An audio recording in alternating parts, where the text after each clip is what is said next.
উপজেলা নির্বাচনে বিভিন্ন অনিয়ম ও কারচুপির অভিযোগ এনে নোয়াখালীর কোম্পানীগঞ্জ উপজেলায় আওয়ামী লীগের সাধারণ সম্পাদক এবং সেতুমন্ত্রী ওবায়দুল কাদেরের বাড়ির সামনে অবস্থান করেছিলেন কয়েকজন চেয়ারম্যান ও ভাইস চেয়ারম্যান প্রার্থী। এখন সবাই নোয়াখালী প্রেস ক্লাবে অবস্থান করছে। বিস্তারিত জানাতে সরাসরি যুক্ত হচ্ছেন সহকর্মী মাওলা সুজন। সুজন, এখন কি পরিস্থিতি জানাবেন?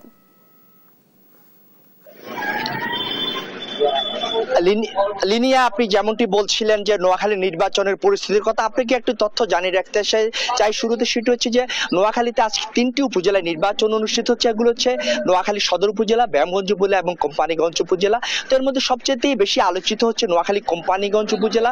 এই উপজেলাটি বাংলাদেশ আওয়ামী লীগের সাধারণ সম্পাদক, সড়ক পরিবহন সেতু মন্ত্রী ওবায়দুল কাদেরের নিজ নির্বাচনী এলাকা এবং নিজ জন্মভূমি এবং নিজ বাড়ি এই উপজেলায়। তো এই উপজেলায় সকাল থেকে যে ভোটের চিত্র দেখা গেছে যে সেটা হচ্ছে যে সকালবেলা থেকে মোটামুটি শান্তিপূর্ণ পরিবেশে পুরো উপজেলা বিভিন্ন কেন্দ্রে ভোট গ্রহণ শুরু হয়েছে।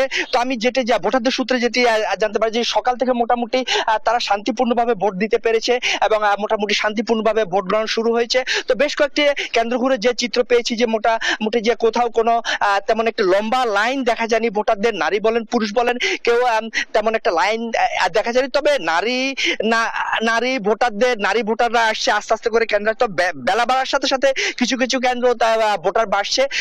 লিনি, আপনাকে একটি তথ্য জানিয়ে রাখতে চাই, বেলা 10টা পরে যে বেশ কয়েকজন প্রার্থী এবং ভাইস চেয়ারম্যান প্রার্থী যে একজোট হয়ে সেতুমন্ত্রী ওবায়দুল কাদেরের বাড়ির সামনে একজোট হয়েছিলেন বিভিন্ন অনিয়ম এবং কারচুপির অভিযোগ এনে। তাদের অনিয়মের প্রধান অভিযোগ ছিল যে বিভিন্ন কেন্দ্রে তাদের প্রতীকের যে এজেন্ট রয়েছে তাদেরকে ঢুকতে দেওয়া হয়নি, তাদেরকে কেন্দ্র থেকে বের করে দেওয়া হয়েছে।